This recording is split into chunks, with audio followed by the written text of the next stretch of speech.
All right, man. Corporate Cocktail Media, man. We got Tay Capone back in the building, man. What's that word, bro? Man, stopping by for my regular stop by. You know how we do it. Regular degular. Mm-hmm. Yeah, thing. Yeah, man. I ain't gonna lie. You know, the news cycle's been kind of slow in Chicago, but it been a few things going on I'm gonna hit on, but it been a lot of shit going on around the world I want to talk to you about. You know, you be having that tape. So it's like, I'm gonna start here then. You know, like I said, last time I got up with you, you know, J-Mane had just went to the O or whatever. You went over there with Tay Savage. We had spoke on it or whatever. I had asked you, do you think that would have been a possibility if King Von wasn't living? You said probably not. You know what I'm saying? And basically he re-rolled and went back over there with some of his guys. He went over there with Muslematic, I believe. And basically he had altercation with E-Dog. E-Dog got on him, ran him up out of there, basically. Well, that's what they say. So did you see that? I was going viral. Yes, I said it. Yeah, what was your take on it? I just wish J-Mane would have checked in with E. That's it. You know, like I ain't think none of it. I think it was good what J-Mane was trying to do. Only thing that I was thinking of was like the aftermath of the situation and how it could have been prevented. You know what I'm saying? So just only thing I was saying was when the aftermath hit, you know, it was just like, how could we have avoided certain things? So when I seen the situation between folks and them, you know, I was just on some shit like, man, you know, like that's just like if I had an issue with you and I visited your hood, bro, you'll be my first call. Like no tough shit, no nothing. You know what I'm saying? Like if we had a personal altercation directly between you and I know I'm about to go into an area where I know you got rank or you got any type of say so, I gotta check in. You know what I'm saying? I feel like that's grace you give anybody, any people you got, any hood you come into, especially when it's some underlying situation. You know what I'm saying? Because shit be happening, bro. And the cameras will catch something like, man, bro, I'm telling you, shit go real left, man. Everybody ain't playing or trying to, you know, like, play. You know what I'm saying? So when certain shit happen, you gotta be like, man, how could that have went different just because it's a situation where a motherfucker get hurt? Like you in a nigga hood. Like you in a nigga stomping grounds, bro. Every moment you sit there, it's like you trying a motherfucker low key. You know what I'm saying? So that's the only thing I was saying, bro. Cause a nigga could, we all got egos, bro. We men. You know what I'm saying? Nigga be sitting somewhere thinking you playing in my face or something. You know what I'm saying? Like you trying to troll some more. Cause really you come on my hood, you don't say nothing, you don't get no pass from me or nothing. But you in my hood. And me and you got a situation. Yeah, it's an issue. But I feel like what J-Mane be trying to do, I get it. And I'm with him. Honestly, I ain't gonna lie. I'm with J-Mane, man. Yeah. Man, that's what's I support him, I should say. Yeah, I get what you're saying. Now you know, when E-Dog approached him, you kind of say if you would have checked in, do you feel like if you would have checked in, it probably would have went differently a little bit? Yes. Yeah. Just because of the simple fact I know E. You know what I'm saying? I know what E had at right now. I know what type of time E on. E don't give a fuck to keep pushing shit or bullying or forcing the nigga or forcing no beef or no smoke on a motherfucker who don't want it. You just can't play in a motherfucker face. You know what I'm saying? Like that's all it really be. We men at the end of the day. Yeah. You know what I'm saying? So that's just how it go, bro. You know what I'm saying? It's just men. But to know E, I know that shit it would have went way different if they checked in, because he not gonna keep you don't want to be into it, you apologize, or you I say less, folks. We gonna leave it there. But just showing up and not hashing out what we got going on while simultaneously saying we on some peaceful shit, it'll make a motherfucker think you trying to just, you know. Yeah. That's why I say I know E, and I know what that would have did. That prior conversation just before y'all come, it would have did wonders. You know what I'm saying? Just because I know what he had, that he on some pushing positivity shit. That's what he pushing, positivity. He ain't even on the peace wave, because we don't even know what that is, what that means. You know what I'm saying? We on positivity means we on some shit. We pushing positivity though. That's a real thing. We pushing peace could be interpreted so many different ways. It's such a broad, you know, thing. Yeah. But when you say you pushing positivity, you just like, man, look, I'm pushing positivity. I'm not on that. You know what I'm saying? That's why I'm starting on BD. So I know what that would have meant. I think he on some positive shit.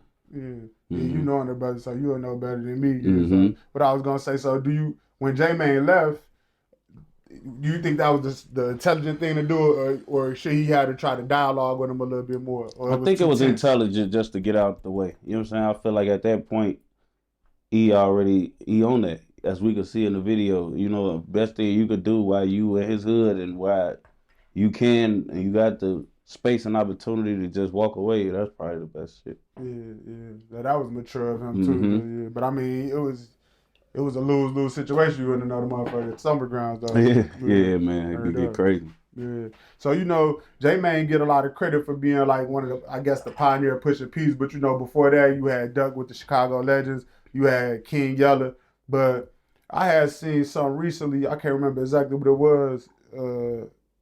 But they was breaking down D-Thing. He was the original person that pushed peace with Gyro. Do you remember that? Like D-Thing from my block. Yeah, they said he walked over there by himself. They like he had nuts. He went over there by himself and attempted to push peace. So people don't talk about that. Like, can you talk about that? Like, what was that? What kicked that off? You know what I mean, well, it was around the time where it was that being talked about, and you know, that's just folks taking the initiative. You know what I'm saying? Because I remember running on all of them niggas when the peace treaty first was made official, and it was kind of just very hostile. Like, it was a hostile situation, and we ran into them niggas. We was deep as hell. It was like a us versus them type of thing.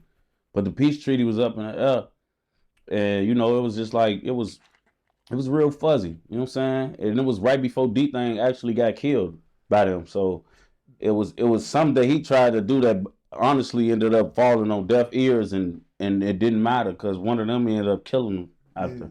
So that's crazy. So he was like, he tried to go over there peacefully, push peace. They set up a peace treaty behind it, and then he ended up dying eventually behind. Oh yeah, I could kind of see why people be apprehensive then. A lot of people don't talk about that. But yeah, see the thing about that's why I say the peace treaty shit, it just lose a lot of mystique and it kind of fucks up, you know, even like the long haul and the, you know, the long road when you want to think all the way down how this shit could end up and how it could really be peaceful. You think about some of these failed peace treaties, you know what I'm saying, and what they led to, you know, and it's not to say my hood will never be behind another peace treaty. It's just like when you got them scars from them peace treaties and you got guys like D-Thing who did like try to, cause it's D-Thing. Like D-Thing could have slammed motherfuckers out and not honored that shit, bro. Like, and if D-Thing wanted to keep going to war, all his shorties would have went to war. If D-Thing would have said, look, fuck what Biff on them talking about, we on their ass still. Every nigga under him was every 600 nigga was gonna march, man. Every 600 nigga. So it's like when you know that type of nigga kind of took that initiative, I'm not saying he was trying to just be like peaceful, but once it's out there in the air, you know, a motherfucker ain't gonna, you know, these are his big brothers and shit too that was a part of that decision being made. So he honored his big brother's decision. But you know, like I said, niggas like us, we got war scars from those type of situations. So it tanked the message of a peace treaty. When you think about them in the future, you try to, you know, organize certain things with certain hoods. There's gonna be things like that come into effect in the thought process. Like, man, you know what happened in 2011 when we called a peace treaty with them when we accepted a peace treaty. D-Thing got killed right after that, bro. Like, it wasn't even like, oh, later down the line the peace treaty didn't work. It was no, the peace treaty was still fresh in the air from y'all calling it. And that shit with Dome happened with D-Thing. So it's like, you know, that peace treaty shit, it lose a lot of weight to a lot of niggas who've honored it, and then been weird shit that came right after. So that shit be bad, I ain't gonna lie. Yeah. I get it. I could see it then. I definitely get that. Yeah, you know what? Matter of fact, I remember I was talking to Butta and they was talking about that on the phone interview. I ain't put it out yet. That's where I got that information from. Yeah. So, you know, I had recently interviewed a guy, Big Preem from Bub City. He one of the big BDs. You familiar with the brother? Yeah. They say they had Tay Savage had put it on him that he started Savage Life and all that. You seen that on 16 when you said that? Oh, I ain't see that. Savage Life in jail? Yeah. Big Preem started that? Oh, yeah, fuck. Oh, we got the culprit. Okay. Nah, but he said he ain't started like that. He said he just voiced some shit and then another person carried it out and then it started a big wave or whatever. But yeah, I just want to say, you familiar with the brother though? Like, oh, for sure. For sure. Yeah, now the hood you originated from was Buff City and the Hunters. Now I had doing my little research. I had seen it was two guys from the O from over there, Odee and Muwap. Mm-hmm. Now, how I know you know Odee. We gonna get into this story, but how well do you know Muwap? Did you grow up with him? Do you? I know you're a little younger. Yeah, he a little younger than me. You know, just they was on the porch when we was younger and shit. You know, they, original from my way. They just was younger, and I was young. I'm not that much older than them, but I was like hanging with people that stayed like Von them is older than me too. Mm-hmm. But I was in the field with Von and T Roy and them, you know what I'm saying? Mm-hmm. So like I definitely know Muwap for sure, for sure. You know what I'm saying? It's just when I was in the field for real, we was in our heyday, they was just young. So what memories you got of him as being a shorty and all that? All the memories, you feel me? All along with the little Dulles and was bred to be in this shit. I always been in the house or coming from school, seeing them, and they just always been there. Just too young to hang. That's the only thing. Just too young to hang. Always around because we in the wick. You know what I'm saying? You grow up, they living in there and shit. So we look on them as in a second park and coming through and all of that, you know what I'm saying? They just too young to hang. Mm-hmm. Yeah, so what he was like though, like, I mean, in terms of, he got like a reputation or whatever, like a lot of guys, but it's like, what was his personality like outside that? Because you don't really get too much of his I've always been laid back as hell, man. I ain't gonna lie, kind of compare him to HK.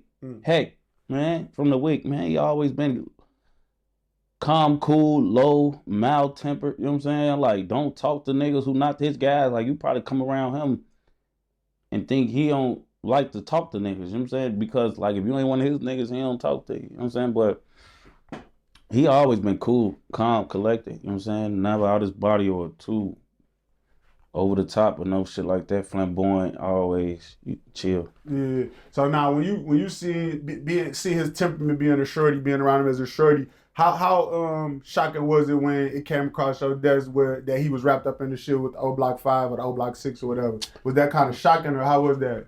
I don't want to say nothing be shocking, you know what I'm saying? Because it's like all this shit be in them. And the guys, you know what I'm saying? He come from the Wick, he come from where we come from, you know what I'm saying? So I already know what's in him, what's bred for a motherfucker is. That's how HK was. Like, man, these niggas don't gotta be all out loud. You probably wouldn't even think they was the ones on that.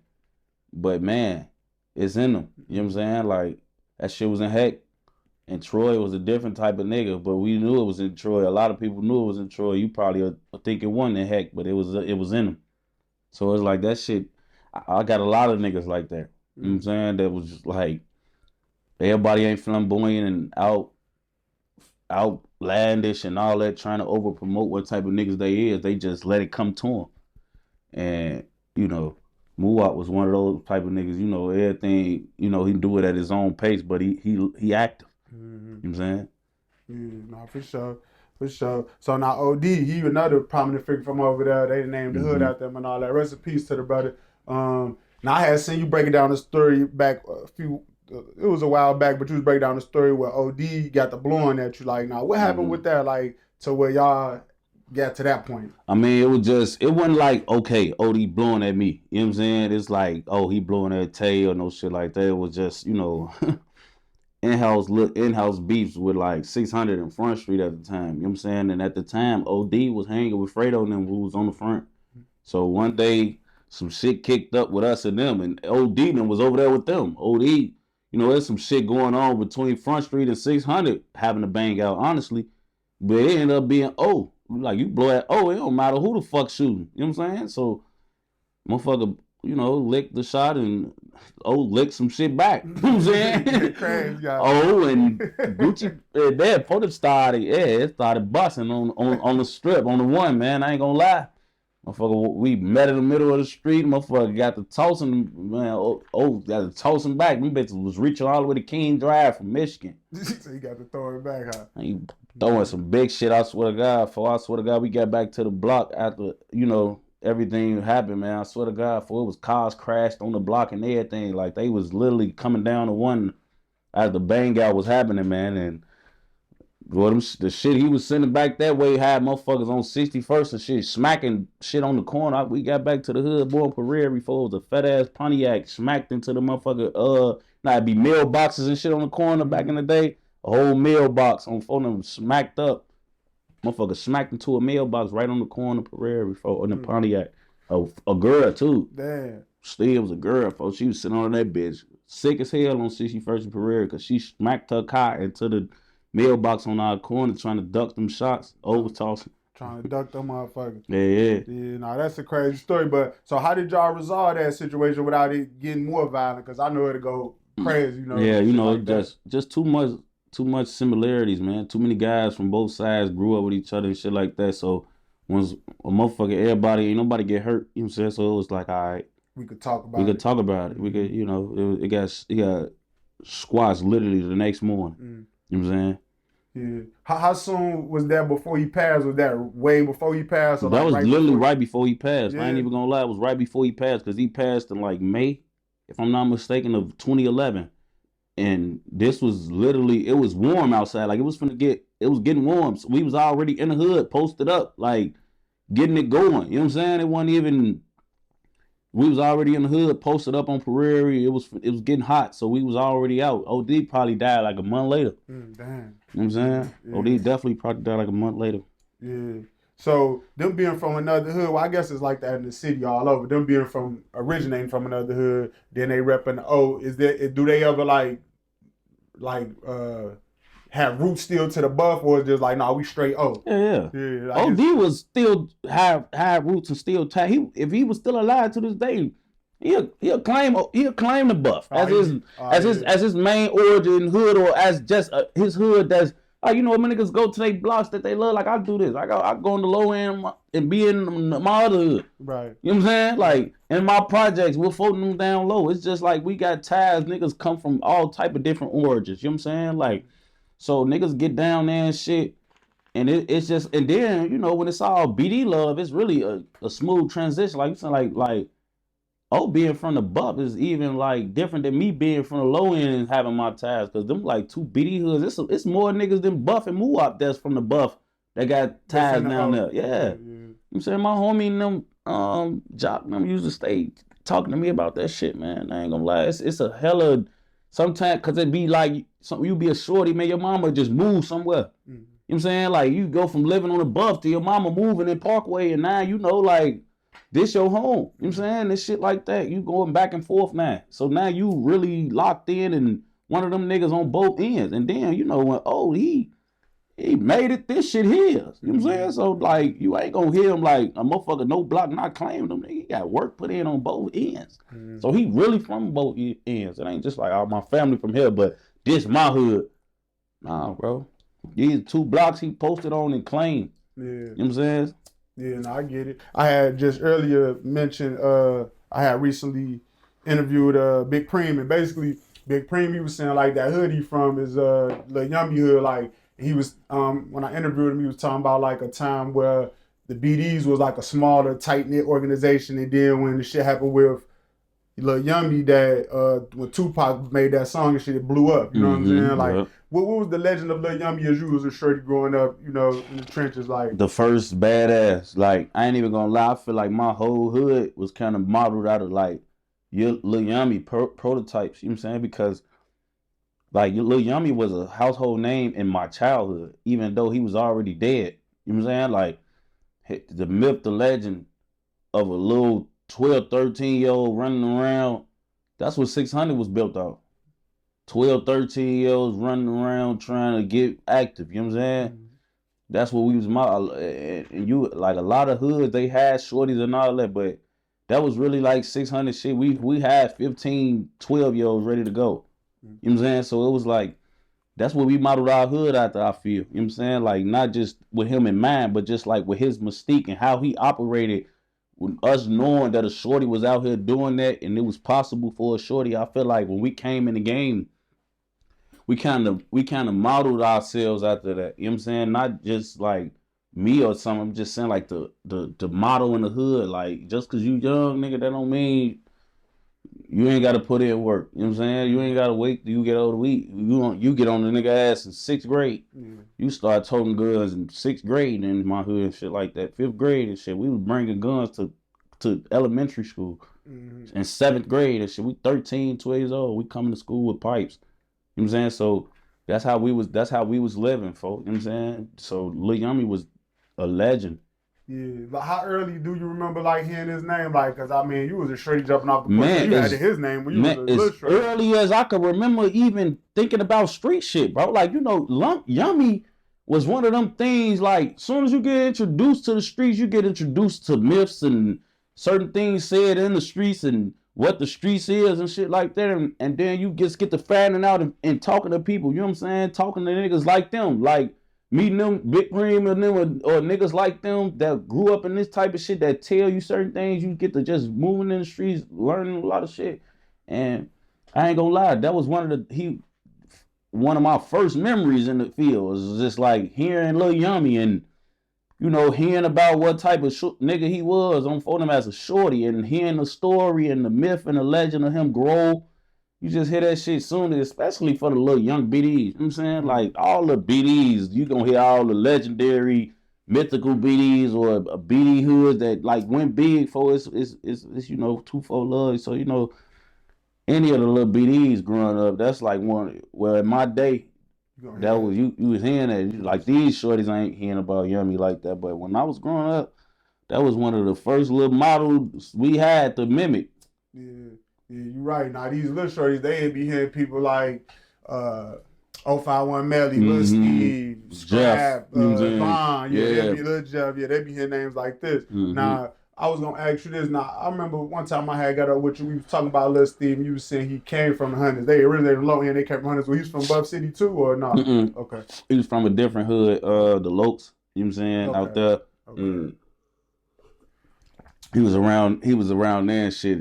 He wasn't even a part of the BDs, but you know, different. Just show you how much the hundreds produce. You know what I'm saying? Like that's what I got ties in the hundreds. You know what I'm saying? He be with folks them from Ada Park. You know what I'm saying? So it's always love out there, man. I used to go be in the buff, in the gardens, you know what I'm saying? Like shit like that. You feel me? The hundreds always been the guys. You just, when you grow up and you in your hood, you don't even be crossing this shit. We don't go to the hundreds till we about 18, 19 years old, bro. I swear to God, you spend the first 5 years on your block. I'm telling you, never go outside of your bubble. The first years I was in the field, I never went outside my hood, bro. Never, folks. Until I moved to Joliet, that was the only time. Like, the only time you see. Only time I'm just overly outside of, from 71st to 51st of King Drive to my stomach grounds. For that little 20 block radius, I'm not leaving that. Not for too much of nothing in this world. Until you get about 18, 19, you been in the field. And now you at the point where you kind of like, I want to say you a vet, but you is a vet. You know what I'm saying? You like 18 years old and shit. You been in this field 13, 14 years old and shit. You just, now your name ringing or you in the field, so now you moving out, you getting love from all type of other hoods and shit like that. Respect in other hoods, and you go to them hoods, you know what I'm saying? And you go get love out there. So it always be like, we be having ties with them. They always be coming down, sliding on us. We just eventually start going and they shit, you know what I'm saying? Yeah. But it's always been ties. What's the biggest difference you would say? Like, okay, you being on your block, then you get 18, getting of age, you going out there. Is it a big difference? Because they say the hundreds, the wild hundreds. Like, yeah, but I feel like when you go out there in the hundreds, man, like it do be kind of different because I feel like they be trying to like, when it's like going and being a visitor somewhere. You know what I'm saying? Like it's anywhere, not just even in the hundreds, but when you're a visitor, niggas make sure you feel at home. So you go to another nigga hood, you kind of like living even better than you live in your hood. And another nigga hood is kind of their job to like roll out the red carpet to a degree. You know what I'm saying? You come in another nigga hood and you got your pipe, but there's niggas around you that's over 30. You know what I'm saying? They gonna make sure you straight on they block. They don't want nothing happening to the motherfucker on they block. That shit look bad. You know what I'm saying? Like, we ain't on our shit down here in the hundreds. So, you know, it really used to be fun going out there because they always make sure motherfuckers straight out there. You know what I'm saying? You go out there, you ain't got to buy your own weed. Folk them gonna get you fried and everything, folks, because they got you in they hood. They showing you, yeah, that's what it be. You know what I'm saying? So you go out there, you get hospitality, you know what I'm saying? And it's the same thing. Them niggas come down low and they come in the O or they come on the drive. Shit, it's a rollout. You know what I'm saying? It's the same shit. Yeah. All right, so Lil Durk was recently indicted. We had spoke on that a while back or whatever. Now he recently the feds released like I feel like they released this to the press. The press released it, but basically they were saying like they looking into him for another murder for hire for a guy that got killed coming out of a youth center or whatever in the hundreds. Now when you seen that, like, is it like a pile on? It's like, damn, man. Like, it's like, yeah, like, what's your thoughts when you heard that news? The second one? Yeah, the second one. It just showed me how times have changed. You know what I'm saying? It kind of made me notice a pattern with the police too. Like, and this is, I think this is important for me to say to the shorties. Like, back in my day when we was growing up, bro, as soon as your name came up and some shit, you was getting investigated, snatched off the street on your block. And, you know, I feel like that method for them stopped producing or something, because now instead of building these cases when they charge you for something and building a case while you in jail, fighting the case, they starting to pick up like federal tactics where they kind of like come get you after they done hella investigating. You know what I'm saying?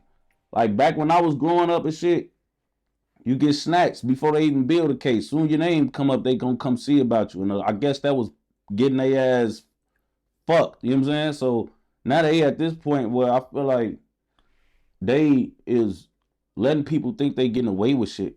And then, you know, let you run around and throw a hint there and make a post here and drop a bar in the song there. And then they do their due diligence as far as whatever else they feel like they can get. But they let you run around thinking that you got away. So you could talk yourself into a corner. You can help them build a case against you, folks. I be feeling like that's what be going on. No. I be feeling like that's be what going on. You know what I'm saying? Because I'm telling you, bro, it used to be a whole different vibe back in the day. Like, they used to come get you.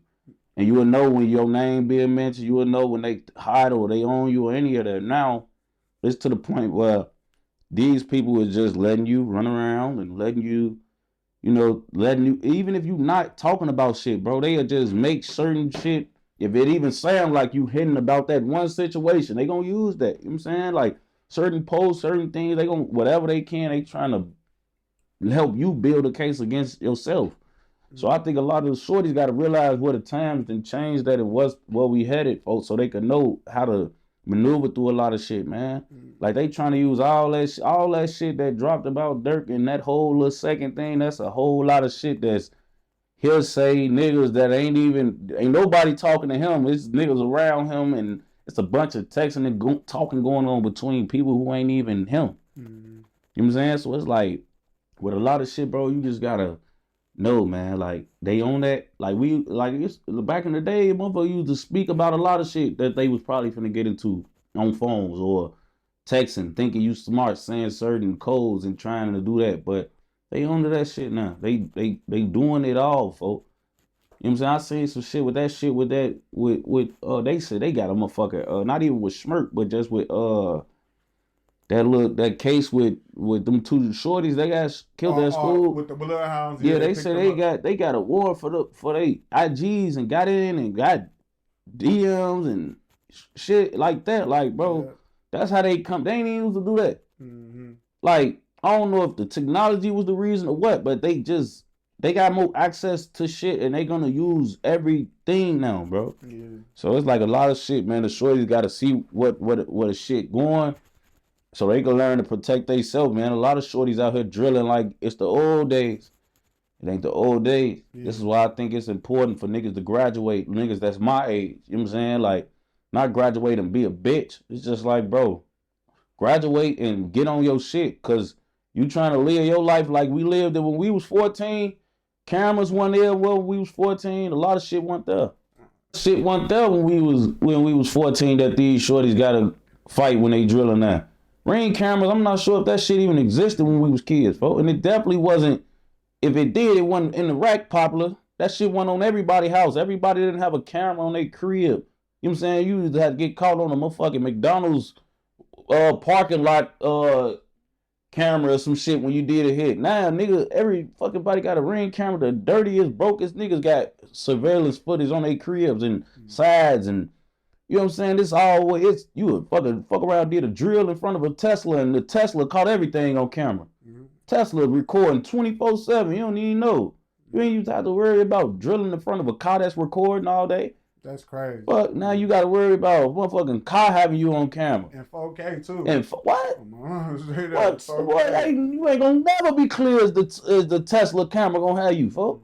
You know what I'm saying? So at that point, it get to a time it's like, man, folks, you just gotta understand we in a different point in time. The second murder for hire that they alleging Durk is a part of, they saying that is allegedly get back for his brother D-Thing. Now, D-Thing. Now, how well did you know D-Thing? I know him. Yeah, you know him. Mm-hmm. Did you ever used to rotate in the pound, being that that's like two? No. No, you didn't rotate over there? Yeah, no. Okay. I know you said that I used to rotate in the pound. Yeah, in dog pound. Yeah, I used to be in dog pound a lot, folks. Yeah. I ain't gonna lie. Hell yeah. I didn't know what the fuck I thought you said, but yeah, I used to be in dog pound a lot. Them the guys, folks, you know what I'm saying?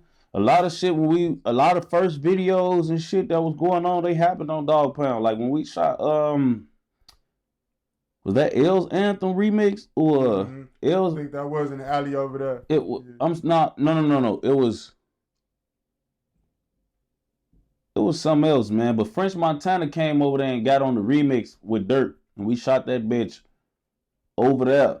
And for there was a fat ass shoot right in front of his grandma crib that was on 72nd and Halsted. We was right on that strip. Whole block was blocked off and shit. Hella police and security out there. So I used to be over there a lot with Pluto too. Yeah. Mm-hmm. Yeah. So, like, was D-Thing, like, what was D-Thing like coming up through there and all that? I mean, that's his big brother. You know what I'm saying? That was his big brother. You know what I'm saying? He a little era before man. But D-Thing, yeah, folk, he older. So I don't, like I know him, but I don't you know what I'm saying? I don't want to be like, oh yeah. Yeah. So I was hanging with him. I was hanging with his brother. Yeah. So how was that when you see him, falling victim to gun violence, like in the trenches basically? That's kind of, I ain't gonna say that's the trenches, but it's like real accessible to the trenches, him to perform. That's the trenches for sure. It is. So he promoting the party or whatever, and it's like, is that like a little, like what? How you view that? It's like, damn, folks, you could have like moved a little different. How you view it, being. I don't even want to say I'll move a little different because that club that he got killed in front of, it's a club we used to them that run on BD. Like I don't even want to say we ran it, but on BD, folks, like that bitch was a club. You come in, move sneak bangers in, like all type of shit. Like you don't know why it started closing at midnight. Because matter of fact, started closing. All the clubs in the south suburbs started closing at 12 because we was fucking them up. You know what I'm saying? So, motherfuckers going in them clubs really like good. You know what I'm saying? Like that type of shit not supposed to happen at them spots. You know what I'm saying? Like, motherfucker always sturdy and shit. It ain't like a motherfucker out here like they don't know what's going on. That type of shit not supposed to go down. It was like some fluky shit in your eyes. Yeah. A motherfucker died in front of the police, folks. Like the police was right there. You really can't find motherfuckers to squeeze a trigger while the police right. I'm talking about not you across the street. No, police sitting right here when this shit go down. Like a motherfucker ain't thinking the police gonna do that. Motherfucker did that and then blinked that 12. Yeah, that's crazy. I remember that stuff. Yeah, bro, like that shit, niggas was just on this, niggas was on they shit, I guess. That day they was just high some. Yeah. Had to be, because it's like that's a suicide mission. You get to throwing that 12. You don't know how that's gonna play out. Man, that shit, bro. And then it be like, man, they chase you all the way. You ain't right there, but they chase you. You know what I'm saying? And by the time you get back to the biddy, it be fucking police hell. So it's not really shit like that supposed to be going on. Yeah, no, I get that for sure. So recently I had seen Durk dad, well, I ain't gonna say recently, let me rephrase that. But I had seen Durk dad had made a statement where he was basically saying like, the police got on him, after he started doing positive stuff. And but if he would have kept up the negativity, they probably would have just let him rock out. Like, how you view that statement? Like, do you view that as like an accurate statement in terms of like just, what I'm saying? Yeah, I most definitely. You think that? Because it's like, bro, the power to change people's thought process is a big one. So, like, I feel like when you doing the devil's work to them, they feel like you worth more in the field. You gonna get a lot of more shorties hurt or something and fucked over if doing what you doing. But feeding the agenda. yeah, but once you started doing good and you could change a lot of shorties and you ain't out here contributing to the negativity for, oh yeah, now we gotta book you. Cause now you don't serve us no purpose. You ain't finna get a bunch of more shorties booked. You finna try to change some lives and make them get on the right track. So now we might as well come and get you. Kind of agree. That's kind of like with any figure. They kind of did like that, bro. Like you try to change your life and shit, and then they gonna come. Mm-hmm. Cause now they feel like, oh well, we don't need to build no old cases. I guess he done doing bad shit, so we might just need to get up with him. Mm-hmm. You know what I'm saying? So it be shit like that, bro. And then they just already like it's so fucked up because you come already and they eyes, you got a certain stigma and value to them anyway. I really don't understand, bro, if they like just from what's being said and shit, like a lot of him, he be mentioned a lot, but I don't really see none where it's like, oh well, he definitely told them to do that. You know what I'm saying? Like, so it's like a motherfucker, it's a lot of investigating happening for, but it's like it ain't really no. Oh man, he said, ooh, like, bro, it ain't no clear green light. But at this point, they don't know if they ever gonna get a clearer green light because he done participating in a lot of shit he used to do. So now they fuck around just like, fuck it, let's just go slide on him, folks. Because he not finna contribute to our case no more. He changed. He different. Yeah. You know what I'm saying? Whatever case y'all building on a nigga, y'all ain't gonna get none else. Because he a different dude. Yeah. So whatever shit y'all was using to probably hang on him, that ain't the type of move he on him. He ain't even coming like that no more. So now y'all like, fuck it. And I think that would be with anything, bro. It's like they want you to be out here to fuck a lot of shorties' heads up. And the moment you really like, fuck it, I'm going to do something different, it's like, all right, well. Let's get him up out of here. Let's get him up out of here. You know what I'm saying? Niggas be powerful, bro. You can't get nobody to listen to niggas. And the few who can, you got the biggest targets on your back, bro. Mm-hmm. Yeah, J-Mane, he hosted his birthday concert right before he got booked. And J-Mane daddy like did fair time and all that. And I don't know if J-Mane was trolling, but I'm gonna ask your take on that. He said on Say Cheese interview that he saw the feds that arrested his daddy in the crowd. You think he was trolling when he said that, or do you believe there's some truth to that?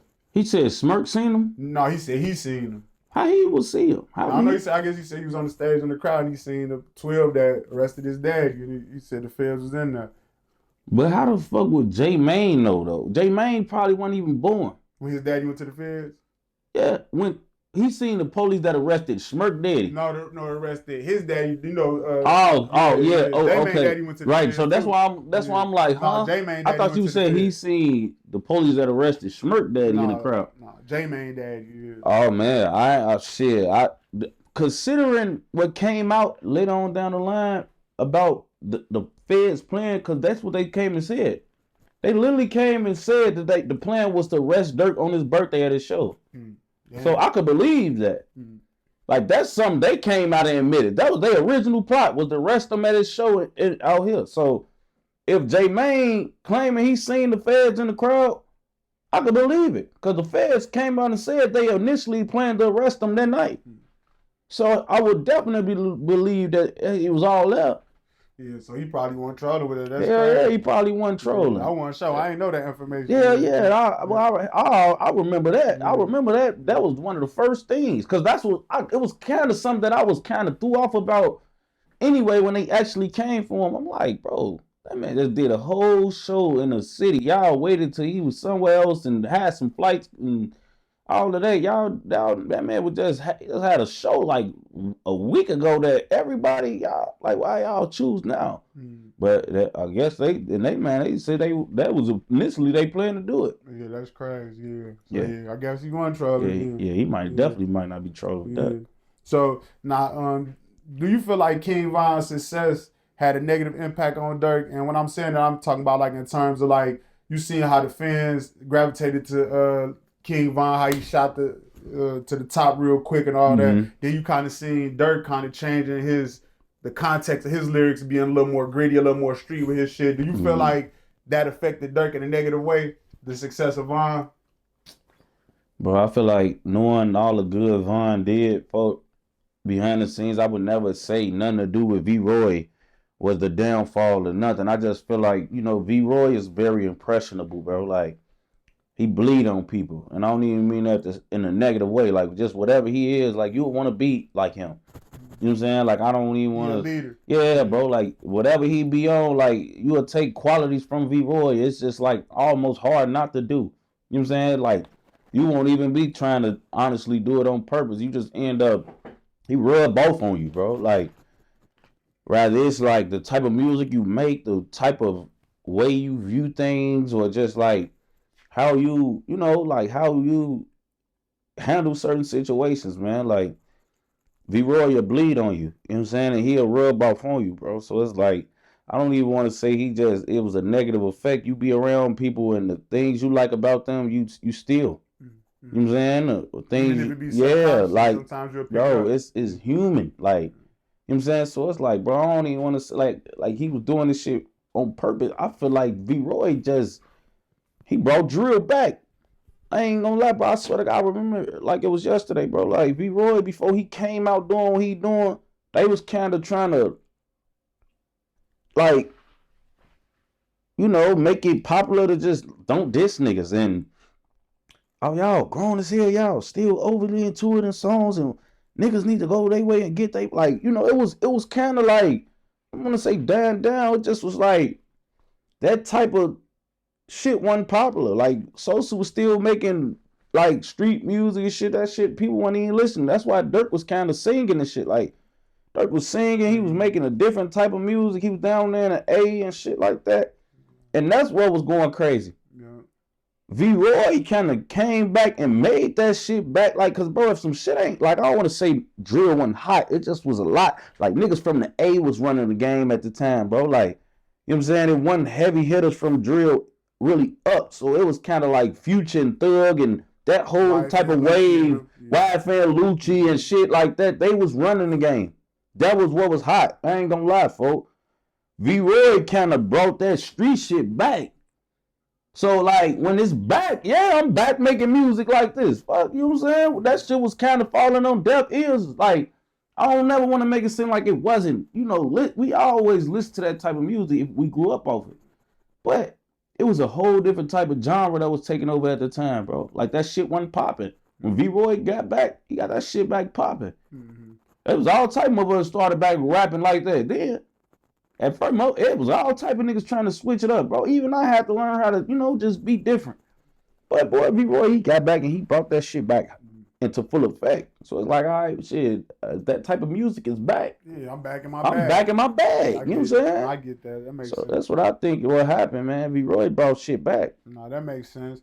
Now, with the arrest of Durk, I ain't gonna lie, it seems like it been kind of, you know, the drill era, I ain't gonna, like, it seemed like it's back a little bit dying down again. When you just said that, it made me think about that. Do you feel like since he been arrested that it's like killed the era in the drill era? I wouldn't even say. I feel like this whole little time frame just been a hit for the Chicago scene, honestly. Like, as far as just with the shit with like Bloodhound Lil Jeff and Lil Scoom, and, you know, you got, you know, like him being prosecuted, and, you know, like, you got a lot of little shorties that was claiming fame or making their names. They dying early. You know what I'm saying? Like, that's why they was saying that shit about DJU couch and shit, trying to say it was like something wrong with his couch because he was interviewing a lot of shorties, but it wasn't nothing wrong with his couch. It was just that this the day and age we living in right now. You really, these shorties that's on this furniture ain't bullshitting. They walking out this door and they in the field for real.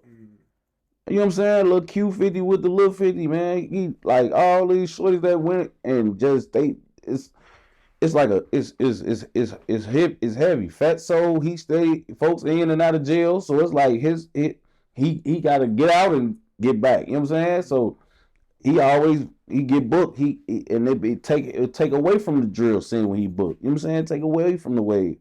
So it's like, I just feel like it's simultaneous shit that's going on. I feel like Smirk like the big piece to the puzzle obviously, but this just a bad time, you know, or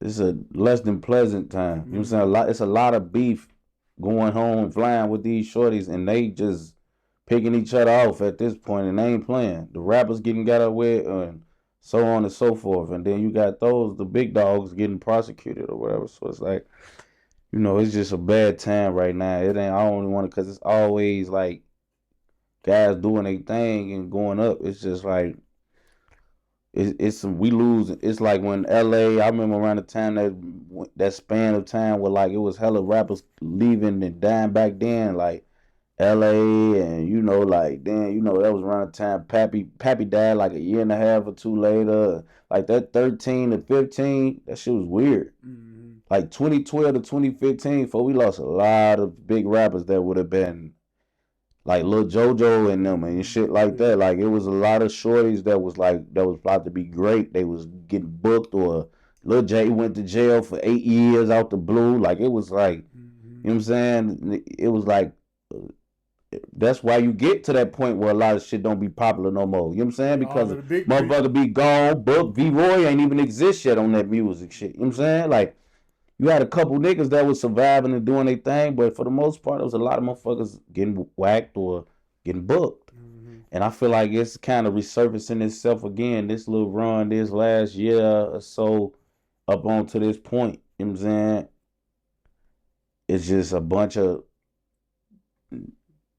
real names and faces that's snatched out the game. Yeah. For whatever reason, they dying, they going to jail. And it just affect the scene as a whole. You know what I'm saying? It does. 100. Now, you had just mentioned DJ U Couch. They were saying his couch was cursed because a lot of people be passing away that he interviewed. But I don't feel like his couch is cursed. I feel like it's more so them shorties that he interviewing, they trying to rap it on. They still in the trenches. They still doing what they doing. Like, that's they really in there. You know what I'm saying? It's like them shorties that's on the couch. Oh, shit. Like, they they little ass in the field. You can't be shocked when you seeing that shit on the vlog. Like, you seeing it. You can't be overshot. You like off camera, you look on one day, one of they little ass on legal health firm or something. Like, how you be shocked? These motherfuckers just uploaded 9 switches and a shootout happened on that everything. Like, why you shot one of their little ass book for a body? You should be shot for them really living this.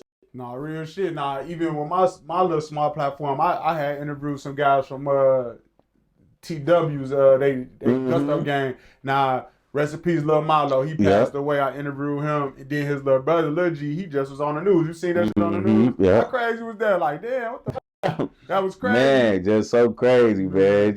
I hated that they had that on footage, man, because it was a lot of people who were part of CPS helping Shorty them get away. Yeah, he funny as hell. I'm like, damn, that was one of our proudest moments right there. They made the whole city look crooked right there. They was standing on minutes. Teachers and shit like, hey, hurry up! Come on! Yeah, they slammed the door on their ass when it was up. Man, they closed the door. The police like that. Yankee, now you can't get in, bro. You gotta get buzzed in. You know what I'm saying? Yeah, I ain't gonna lie. When I see it, I said, man. But man, free Shorty though. Man. But when I see it, like that shit be a little different about getting up with guys and shit. Cause it be like you be wanting to. For me, I'm gonna speak for myself. You be wanting to see people rise and get to a better position and shit. Then when you see shit like that, it kind of have a negative effect on you. So it's like, yeah, that shit deep though. But I just feel like they just in the field still. So it ain't nobody couch cursed or whatever. So interviewing them, I had interviewed Milo and them. Like I say, they had, I ain't gonna say recreated. I guess they were just living their life, but I'm gonna say recreated the moment that Lil Jeff and them had made when they was snoring the perks on the DJ U Couch. Now the shorties, I guess that's a thing now for them. You know what I mean? I was asking like, how do that work or whatever. So they did it? Yeah, on my interview. And I was telling them like, y'all, don't do that. No, fuck that shit. I'm all right, man. I was even procrastinating about putting it out, but it's like they living their life. I was kind of asking them, it's like, I'm a little old, I don't get it. Like, what's to it? And we just doing us. All right, whatever. Now you being a little older than them because they probably like 20. You probably so it's like. How you look at your shorties if they get out like that? Is that crossing the line or is it like whatever, you just doing your thing? Man, look, so that shit caught me in the band because I'm going to be 100 with you. Like, just seeing that shit, I'm like, nah, bro. But then it's like, bro, I be having to remember, like, what's cool in these niggas' day is what's cool in they day. It's not my day, bro. Like, I be hating trying to, like, sound like a has-been or an old head, but this is just not my era. Like, these niggas is a whole different gen. I don't even, like, these niggas is, this they era, folks. You know what I'm saying? Like, these niggas be calling me big bro up and OG and shit. Like, you know what I'm saying? I'm only 28 years old, bro. Like, but that's a lot of time. You know what I'm saying? Call you Unc is crazy. Man, I swear to God, bro. I be so fucking irritated by that shit, bro. But it's like, man, these niggas, they've known who I am for 15 years. You know what I'm saying? So it's like, that shit is like kind of like, damn, you is grown as hell. You know what I'm saying? That's one of them fucking bad things about jumping out the porch so damn early. People be thinking you feel older than you are. You know what I'm saying? But I guess that's a good thing too. It's nothing wrong with feeling older than you are. A lot of people didn't make it. Yeah, you know what I'm saying? So I always try to just take that with a, you know, like with just like knowing that I'm blessed with that. But yeah, man, like I had to understand, like, it ain't my era, bro. Like when I was growing up, that's how they used to talk to us about even popping Zans, bro. Like Zans was some shit that was literally like, bro, you doing Zans? You just like, bro, Zans really fucked us up. Like, our memory fucked up, all type of shit. We used to look like clucks off that shit, bro. Falling asleep.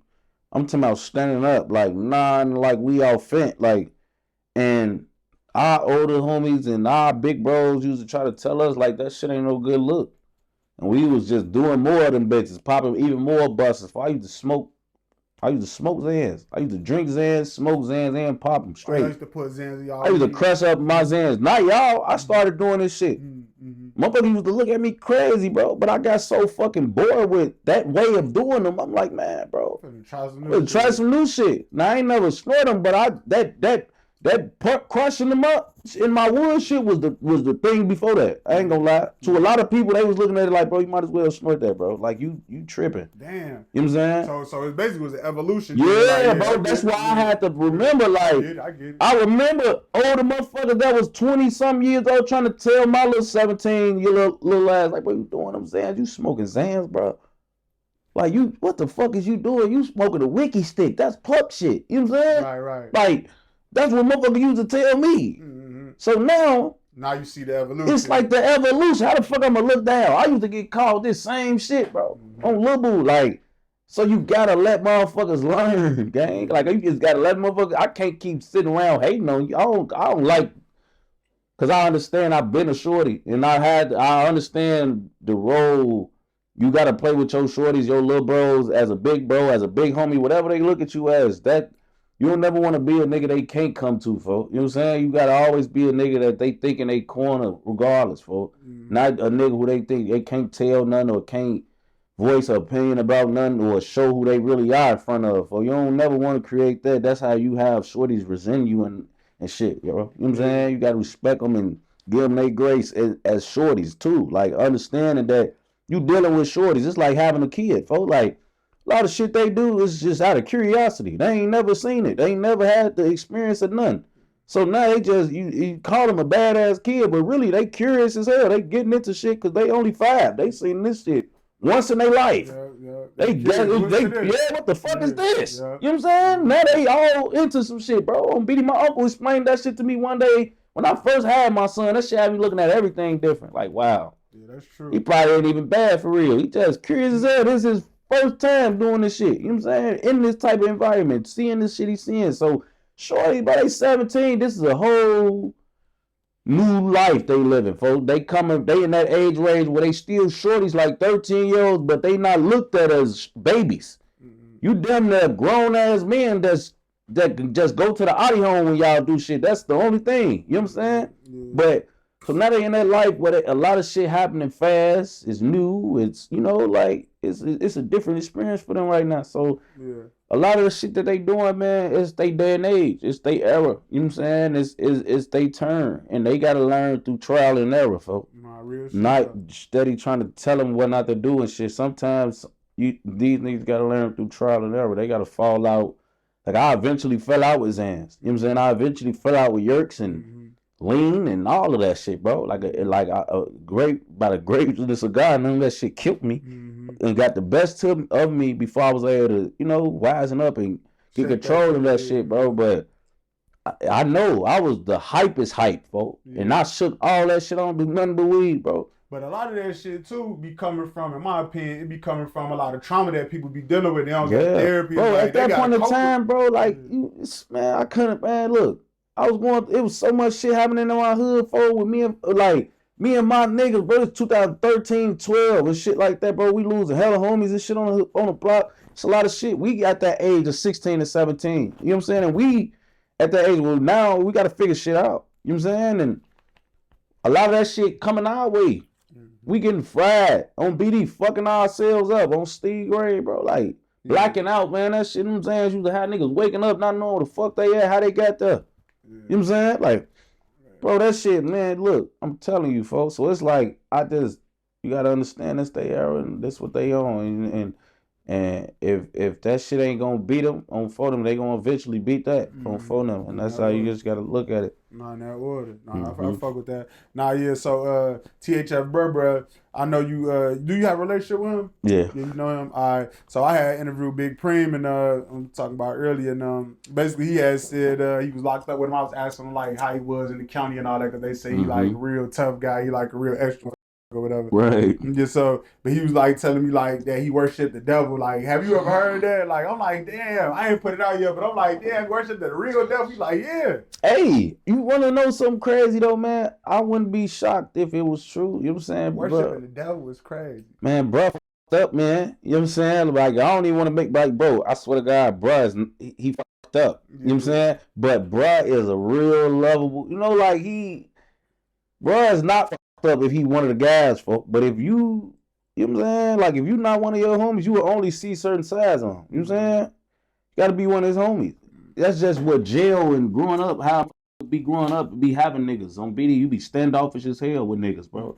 But as far as the worshiping God shit, I don't know if that's true or false. I mean, worshiping the devil shit, I don't know if it's true or false, but because when just knowing folks, that ain't the type of shit we talk about. You know what I'm saying? But on LA, if he was on a deck with him and he feel like that's some shit, man, that's going on on BD, I ain't gonna lie, he might not be bapping for on phone. You know, niggas come and believe and getting into books and certain shit and be going through shit and being like, fuck it, there ain't no God. If it was a God, well, I'm going through this and that. I'd have had conversations with guys like this. That's how they lose or gain their faith. They judge it off how much shit they done went through in their life. Like, bro, if it's a God, all the shit I done been through, bro, it can't be no God. Cause I'm just around this bitch. I'm going through all type of pain, suffering, and this and that, back and forth.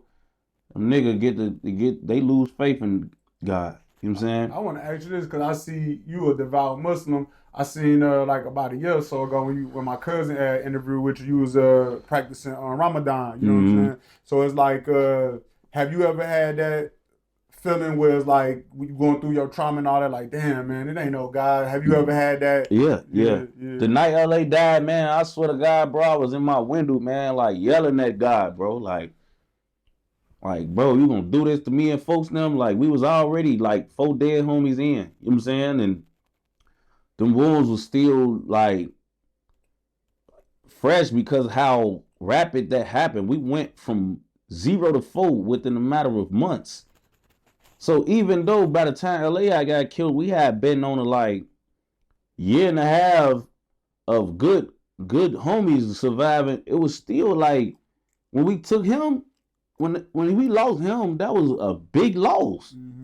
On top of the fresh wounds we still got from a year ago. You know what I'm saying? So it just, bro, I ain't gonna lie, it'll make you question a lot of shit. You know what I'm saying? When you're going through certain things, but that's when your faith is tested. And that's when you gotta lock in. You know what I'm saying? When you get to questioning certain shit and your life going a certain way, that's when you really gotta lock. You know what I'm saying? Because they want you to, you know what I'm saying? That's what the devil want. You know what I'm saying? He wants you to think, man, fuck all that, bro. Ain't this or that. He want that from you. So motherfucker that go through as much shit as bro, or how he look at shit, he probably, I don't, you know, that'll lead a motherfucker. I don't want to say what bro feel or how I don't know if that's true or not, but I'm just telling you how niggas lose their faith and how they end up making those type of decisions. Yeah, I get you know what I'm saying? I get it. So another guy, real infamous from the city, I seen you break a story down on your channel about Lil B. Now you was saying like, and you ain't the only one who said this. Other people said this. Like he used to dress up like a hype, dress like a woman, get up on motherfuckers and all that. Yeah. And it's like, would you say like he was like one of the most advanced shorties coming up, or how would you view him? Man, I would say that. I ain't gonna lie. Yeah, Lil B, man, was different. You know what I'm saying? he knew us, bro. So I guess the mystique that we had over certain other niggas we didn't have. You know what I'm saying? He treated niggas like they was like they bleed. You know what I'm saying? Not saying the other niggas didn't. He just was real rambunctious, bro. He thought about different ways to score, different ways to get up on niggas, bro. That's what he do. Like, that's what he do. You don't got to say no names, but because it was already out there about him. But was it any other people that like had that type of reputation where they like dressing up and shit to get up on motherfuckers? That wasn't really a thing. That was like some his type of shit. Nah, it was a thing, but there was a thing to really like. It was always things like that you heard about. You know what I'm saying? Niggas using certain mysterious ways to get up on people. You always hear about shit like that. Yeah. You know what I'm saying? Myths and shit like that. But as far as motherfuckers going out their way dressing like women and doing it, nah. Lil B snap with that. Yeah, so he snapped with that. It's crazy. Snap with that. So I know that at a point that TYMB was cool with the O and Durk and them. I'm assuming cool with y'all because y'all was all right there. Like, what caused the break with y'all? You remember that or you don't really? I mean, it was just that BDGD shit just started taking its tolls. I ain't gonna lie. Like it just got hard to really hang with each other when you just a lot of GD shit. Like it was a GD no fly zone with us at one point, and it wasn't towards them, but we just was like, it's just I don't give no fuck who you is, bro. Like we shooting a video, all y'all taking turns, steady dropping the rakes and shit in every video for while we here. It's like, bro. You know what I'm saying? Like, not saying that's just the only thing, but that was one of the lead things. It's like niggas start feeling the way, folks. And niggas start doing certain little shit to show you they doing it back. Not niggas in certain places cracking the trades. It's like, why you doing that? But that's the same thing niggas been doing to phone them. You know what I'm saying? It's like, bro, all that GDK shit at one point, man, was like, it was up. You know what I'm saying? And with JoJo coming out, how he coming out, man, he gave a lot of the GDs something to talk about. You know what I'm saying? Like, he gave them a whole anthem. So now GDs had some shit to troll and piss the BDs off with. It was just like, it get hard to hang. Yeah. Then you already know it's like niggas be doing a little weird shit that be building up. Nigga be in talking to your sister or, you know, it be little shit going on. Nigga was hating on big homie from our end. It be little personal shit that be like, bro, we might as well say fuck them as a whole, man. You know what I'm saying? Like, and it ended up being shit like that, bro. You know what I'm saying? And they always had other friends outside of us, too. And some of the niggas that they hung with at the time, like, everybody didn't hang or get along with. Yeah. You know what I'm saying? It was always bound to go down, honestly. When you seen it, was kind of the writing was on the wall, but then eventually it just, you know. Yeah. So go ahead, my fault. Yeah. Go ahead. Yeah, I was gonna say so with Lil B, you knew him from over there, from TYMB. You knew him when he was over there? Yeah. And I had seen when you was breaking down his story, you was feeling like he's slow. Like, why you feel like he was slow? Like, what was today? Man, like, you just even say like that shit, bro? Like that dressing up and shit, like that's a hard bargain, man. That's like some bug shit. Yeah, like what if I dress up and I don't even catch shit? Like I'm just out here in a motherfucking wig and nothing. Like, you know what I'm saying?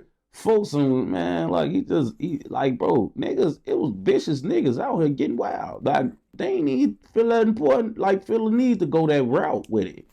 He out here trying to pick a motherfucker off every which way. So his ass took it to the wall for real. He want to whack you, want you to think a bitch killed you. Yeah, that's crazy. Like, he was just little different shit like that make you slow, bro. Like, before you leave out to do a hit, you put a wig on and shit first. Like, you leaving out your door slapping this wig on, like, that type of shit, bro, it's something missing. I see what you said. Man, it's something missing. I don't give no fuck, man. Even if it's in a good way, it's something missing. Yeah. Like, it's something missing, man. Say that thing, the loose screws, that was the thing. Say folks was a loose screw. On BD. Yeah. On BD. Yeah, that shit crazy.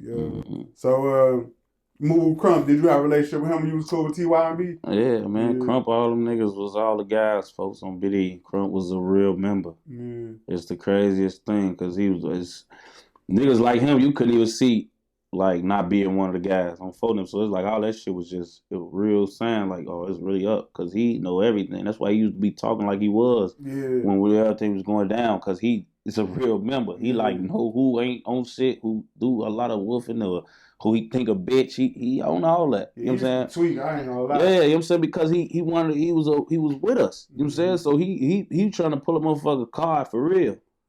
So, you know what I'm saying? That's the shit, like, that's why you don't supposed to be out here trying to empower niggas, and you gotta be your own, guy. Bust your own gun. You gotta be your own muscle, focus. You be using other niggas as muscle, and then we ain't them ain't them our homies no more. Now them niggas is acting like ain't no muscle without them. You know what I'm saying? That's how Krump was used to act. Like when Krump got on when it was up with Krump, he act like a motherfucker. Everybody on this side was hoes. Like, but that's because motherfucker just giving, like too much shit go down. You calling Krump now. You know what I'm saying? Like, or when shit happened, Krump them pulling up deep as hell. Like in Krump eyes, it's like, nigga, I'm the muscle. So now when shit go coming out how he coming out, man, he gave a lot of the GDs something to talk about. You know what I'm saying? Like he gave them a whole anthem. So now GDs had some shit to troll and piss the BDs off with. It was just like it get hard to hang. Yeah. Then you already know it's like niggas be doing a little weird shit that be building up. Nigga be in talking to your sister, or it'd be little shit going on. Nigga was hating on big homie from our end. It'd be little personal shit that be like, bro, we might as well say fuck for them as a whole, man. You know what I'm saying? Like, and it ended up being shit like that, bro. You know what I'm saying? And they always had other friends outside of us too. And some of the niggas that they hung with at the time, like, everybody didn't hang or get along with. Yeah. You know what I'm saying? It was always bound to go down, honestly. When you seen it, was kind of the writing was on the wall, but then eventually it just Yeah. So go ahead, my fault. Yeah. Go ahead. Yeah, I was gonna say so with Lil B, you knew him from over there from TYMB. You knew him when he was over down and shit, even though it's other niggas that's going and doing this shit too. Krump always in the thick of things. So in Krump eyes, he done knocked a few niggas out and stood on business for niggas and shit. So he's saying he popping his shit. It's like he throwing his weight around. That's what I was getting from when I used to see him online.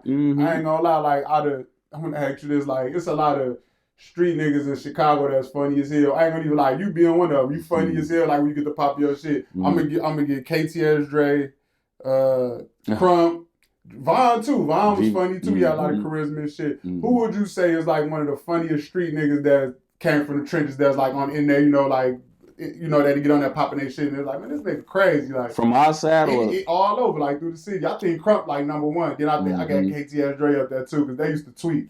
You know what I'm saying? Cairo, one of them, he funny, but go ahead, yeah. I ain't even gonna lie, fool. Who I think used to get on there popping they shit the most. That's funny as shit. That was funny as shit, fool. Man, I ain't even gonna lie, fool. I don't know, fool. I ain't gonna lie, cause you really just named the names, fool. Like them the ones, fool. Like all them niggas, fool. Them the niggas when they left or got killed, that shit. A lot of that shit stopped. You know what I'm saying? True. Cause like Lil Jeff and them, they would get on that bitch on live popping it. Like, woo. Yeah, they weren't playing. Yeah. Well, look, Shorty them be on that bitch popping it for real. You know what I'm saying? So it's like all the niggas, they definitely was the ones, fool. I ain't gonna lie. Krump might be. Yeah, that nigga he was a motherfucker. I'm like, this. That's because I ain't gonna lie. It's like, that was the work. Live was new when he was doing it. It was like, man, he was on that bitch because it was like, oh, this is a new feature. Like, now I can go live. Like, that was some new shit back then. That wasn't always there. Hell no, I remember when Instagram and shit first came out, we couldn't go live. All we could do was post pictures on that bitch. We didn't even have stories and shit. So that live shit, all that live and doing live, that was some new shit when Krump got killed, folks. So Krump on that bitch, that's his new way of putting out information. He don't even make posts now. He just on that bitch live. So that's his. He used to be on live. And then he got some of the longest lives out the drill culture. Yeah. Be on that bitch 3 hours just chatting, going crazy. BD. Yeah, his ass was a piece of work. I ain't gonna lie. Rest in peace to the brother. Before Big Deal, like I always mention him, rest in peace to the brother. He was doing a documentary before he died. It was called Drill Killed Our Culture. Now, we just mentioned like a few people, Bird locked up, Lil B did, Krump did. We named a lot of, it's a lot of people that lost their life to this. So it's like, do you feel like that's an accurate statement in terms of drill killed y'all culture? You feel like that, or that ain't necessarily your sentiment? Well, I'm gonna be 100, bro. Long live Unc, first of all, man. God rest his soul, man. Alhamdulillah. But honestly, bro, like you gotta understand, I'm part of the drill culture, and it's like as many things as people want to, hang on or dwell on that's negative about our culture, bro. Like think about this, right? How many niggas got deals? You know what I'm saying, or like did something for their families that otherwise never wouldn't have been possible or been there. You know what I'm saying? Like, look at how much drill has done for us. You know what I'm saying? Like, this is why I always tell people, like, why even do interviews or like, even do my story times on YouTube. It's like, bro, a lot of people just died for nothing. A lot of people just survived for nothing. They can't even profit off their pain. They just lost homies, went to jail a bunch of times, and just took L after L after L. And can't even get on the motherfucker, can't even capitalize, can't even make a dime or do nothing positive from nothing that happened to them negative. But because of all this shit that didn't happen, for even the guys like who don't want to rap, you can go and, do an interview, or you can just do things, bro, and that you can capitalize off of that otherwise wouldn't have been there. Like a lot of people forget how it was before drill. And I'm happy that people like me are around. I always remind motherfuckers like, bro, before drill, all nigga had was hoop dreams. Like, that's all everybody had. Some type of ball in your hand, man. That's the only way out this bitch. You know what I'm saying?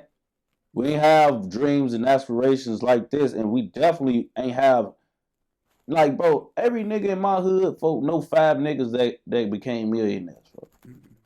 That shit is normal. Like, from my hood. Yeah. But it's normal, or even in this day and age in Iraq, to know a nigga that's rapping or that didn't got rich in his bitty. Back 10 years, 15 years ago, bro, the only niggas you knew was Kanye and them niggas ain't nobody know for real. Bump and Bump knew Kanye. You know what I'm saying? But Bump was like big in the streets, but Bump did that time, and Bump ain't even get a chance to do what for them ended up doing. And we knew a Bump, but Bump went and got Bump. True. You know what I'm saying? So, really like, hell no, bro. Like, you gotta really be in the field. I used to be around Bump. My daddy's them know him. He used to be in my projects, bro. He always been a real street nigga. And I used to be in the car with Bump as a shorty, folks. I've been seeing Bump. He used to come in my projects to shoot videos down there on photos. So, I've been like, but Bump got Bump. So, we ain't never had nobody to see this shit for real, bro. Bump came home to a bunch of rich shorties from the rack. Yeah. You know what I'm saying? And he started making songs with all their ass, bro. On BD, Herb and Slow and Bibby and Durk. But them niggas, like, without them niggas doing what they did, it ain't no niggas to do that when you come home, folks. Because Bump could tell you it wasn't a bunch of niggas that even had as much money as he did or as close as he did music-wise at that point. Yeah. And Bump ain't even big. As far as like when you compare what his height of his career to them, that's true. Like he ain't big. You know what I'm saying? It was more street shit. Yeah, it was more like, and don't like niggas like me, Bump one of the biggest to ever do it because I grew up in this shit. But it's like I'm saying, like, like to the world folk, like them niggas is big dogs when he came home, but it's cause of what they did, what we did, what a motherfucker put in play that wasn't in play before. You know what I'm saying? So it's like people try to focus on a lot, bro, but I don't know if I know 10 millionaires from my hood or 5 millionaires from my hood. I don't know if it's 5 millionaires right now as far as all the BDs as a whole, if that shit don't happen. Yeah. Now you got them there, multiple niggas that done touched hella sack or real deals. Like how many niggas that came up out of the week with actual ink deals, bro? Yeah. Shorty just got signed out. Like come on, bro. How many niggas the Lamb that produced that got signed, bro? Like Durk and Reese from over there, like SD and them that popped they shit from Blackgate. 600, we popped our shit. We done got lit, turned this shit up. We had hella rappers doing it. Yeah. You know what I'm saying? So I don't know if that's possible without this. Niggas would have had to go hoop. Nigga would have had to go play MLB or go football or something, bro. Like that shit went there. You know what I'm saying? It was the only way to be rich. You know what I'm saying? Nigga tell your ass stay in school, try to become a doctor or some shit like that. Other than that, it wasn't none of that shit possible, bro. So it's like drill did more than kill our culture, bro. Like drill put a lot of food on the table for niggas who wouldn't even been able to make a way. Nah. You know what I'm saying? A lot of niggas ain't have drive, folk, to get real jobs, and they wouldn't have meant shit to society if they ain't have a platform, folk. Yeah. I just picture some of the niggas I grew up with, man. These niggas wouldn't have been able to have no jobs. This shit, the best thing could have happened to some of us, folk. Yeah. You know what I'm saying? These niggas would have been, couldn't even work at McDonald's. No, You know what I'm saying? Like, so, like, motherfucker, like, man, bro, like, a lot of niggas, without this, what the fuck would a motherfucker be? It's like, man, you gotta take the bad with the good. No, I get it. Now, when you said that, that's a perfect segue because I feel like out of all the, you know, the good that I guess in terms of how you speaking that it brought a lot of negativity because if you look at just the landscape, you know, it's like basically it's technically no winners. You get what I'm saying? Like in terms of, okay, yeah, some people got rich, but then they got all this trauma from losing homies and shit, or some people they lit or whatever, you know what I mean? But it's like then you got all of the negativity also that's surrounded. So so like I say, so we could go all the way from like a person that never even made a drill song before, all the way up to Lil Durk was one of the biggest. But it's like the person who just made his first drill song that died, all the way to Durk, the biggest that just facing, you know, life in jail right now. You know what I'm saying? So it's like when you look at it like that, do you feel like drill, you know what I mean, is still a benefit, or you can't take that away from it, period? It's just good like with good with the bad, bro. That's how I look, because it's nothing that's going to go all good. You got to have bad with it. It's just life.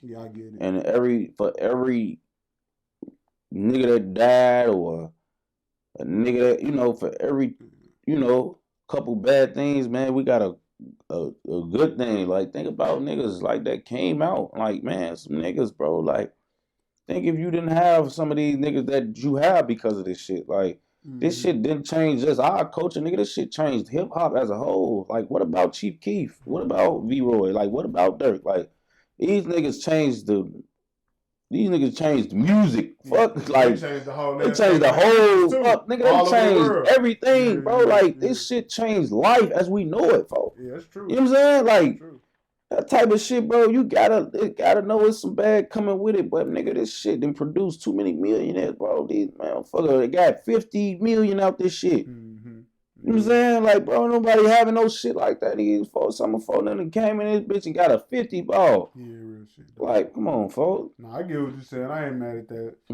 Okay, so let me ask you this. One time I had interviewed Dutchie, and he was giving me a story of a memory one time. We talking about drill. He was giving me a story one time, a memory he had where he was in the car with his mama, a young guy. They took him to McDonald's and some guys got on his ass. They basically chased him and his mom and them, you know, across the city. Now, with you being in the field and all that, have you ever experienced something like that? Or do you go places with your OG them based on, or even when you was a shorty based on like the shit you had going on in the street, or how that worked? I never went nowhere with my mama but a court. You know what I'm saying? I never went nowhere with my mama but court. Was that a conscious effort? Yeah. You know what I'm saying? It's just like, why? I watched D Rose walk up on a nigga mama and tell him straight to his face, hey, tell your son you seen D Rose. She thinking this one of folks' homies. This is a whole op. Wow, damn. Yeah, he telling folks mama, like, why do you even know this man mama? How you know? I ain't even know this was dude mama. He tell me before he walk up, man, this mama. Damn, for real? Damn. On BD, he's like, watch this. Before he walked clean up on our buddy mama and told him, like, he talking to her like he was her son homie. And I know, like, when she got to the cribs, cheesing and smiling to tell her son, I seen your homie D Rose. That nigga probably fucking fed out somewhere in his house. You know what I'm saying? I would say he was mad as hell, or probably scared. Probably thinks he trailed her home or something. You don't know what the fuck is D Rose. Yeah. And he know his mama green as hell. She really happy to tell her son D Rose. She just ran to D Rose. She don't even know what she's saying. I ain't gonna lie, D Rose was savage for that. But I swear for living God, I witnessed this, bro. I'm telling you, that I'm like, damn, I ain't even gotta keep my mama tucked. Yeah. You know what I'm saying? Like, bro, nigga don't get up. I only went to court with my mama, and the older I got a little bit, I started pulling up to the court and steam days and shit, like, cause that's the only place. Like, you probably go down that court on BD and your mama, bro. I know my mama helping me, folks. So, I don't even want to be in a position, motherfucker, even play with my mama, G, because whatever button I'm on now, I'm going over. This shit about to get real. Motherfucker touch my mama, I know I'm getting 100 years, folks, because I'm on the motherfucker ass all day and night. Yeah. So you know what I'm saying? So a lot of shit you gotta eliminate, folks. But I know even with that, it's like, bro, I'm going to get some McDonald's. Yeah. I ain't even what the fuck. I don't know. I'm about to get chased around. But he said he told his mama like, don't go to this McDonald's, go down here. She like, I'll go where I want to go. Oh, yeah, mom. He like, man. See, but that's the thing too. You gotta protect others, man. Like motherfucker don't know how deep in you in. You know what I'm saying? They don't even know how deep in this shit is, man. But yeah, just shit like that. It get like that. That's why I just, man, bro, I ain't gonna lie, I never really went nowhere with my OG, folks. Like, I ain't gonna lie, the whole time I was growing up as a shorty, she took her car to work, she'd come pick me up from school or some shit. Like, when I was going to Sullivan House, she'd come pick me up from school. That's about as far as it went, folks. I ain't riding with my mama nowhere, folks. We ain't going to no restaurants together or nothing, folks. You know what I'm saying? Nothing. Hell no. I ain't doing it. When I was in the street, like when I was a shorty and like even right before we really in the field, like, you know, my mama taking us to restaurants and shit, it was like it's light. But what when it was that once I was out here, never. It was this shit was tough. I'm sitting right here trying to think about the time I rode somewhere with my mama when I was in the field, like, not stopping somewhere like public to do something. No, hell no. We probably rode from my house to my auntie house or somewhere A to B, but no, hell no. I ain't know none of that. Hell no. Yeah, and would you say the situation with D Rose that was caused you to have that understanding? Or you already had that understanding? I mean, I kind of. Man, that shit with D Rose fucked me up. I ain't gonna lie. That shit with D Rose was a bad, bro. Cause I swear to God, bro, it was fucking me up. Cause the mama don't know. Like she really don't know. Like she just like, you know, I'm seeing my son, little friend. Man, this shit real, mama. Like you don't even know what you doing, man. I'm glad you ain't get too friends. Oh, he at the house right now. You want to come over and? Man, like, bro, I'm telling you, because at that point in age, you still 14, 15, motherfuckers still think think y'all cool. But, man, that shit real, bro. After that, I ain't even want a motherfucker. I don't want a motherfucker knowing my mama if you not the guys. Only the guys knew my mama, folks. On BD, I'm not, boy, you don't get to see my mama if you are out. Yeah, period. Boy, hell no, you ain't gonna see me and my mama nowhere in the trench, at the store, in the hood, on the drive, nowhere. What? Yeah, you know what's crazy? I asked a lot of people that I interviewed in the city, like, what's a city that y'all feel like is moving how y'all moving in terms of the drill area? Because, you know, you got Florida, Philly, different places taking over. Definitely Philly. Yeah, now, with Florida, though, they getting that, the ops and mamas. Like, you know, a couple motherfuckers' mamas got hit up there, but I guess they can't catch the sun. They hitting the mama up. So it's like that. In the Chicago, you don't really hear about shit like that too much. Yeah, they wild. Yeah, that shit extra as hell. Yeah. See, that's why motherfuckers be getting fucked over with chopsticks and shit out there. Because you hear motherfucker mama, they got to stand up you with a 7.62. And niggas gonna crash out about their mama, G. I'm here, man, look. Yeah. So we speaking on mamas. I had seen you do a story about Young QC. You said he was like related to you or like by law or something. He had 2 daughters by my cousin. Okay, so it ain't marriage. Okay, but still okay. But okay, so at the end of the day, with that situation, you know, he basically backdoored his mama. You know, the backdoor is a real crazy thing in Chicago. I don't know when it started or whatever, but that's a prime example of backdooring your mama. Like, when that news hit, like, what was that like, bro? Like, you know, this old, but still, I just want to get your take on it. Man, it was weird because I ain't gonna lie, like, he was the only child.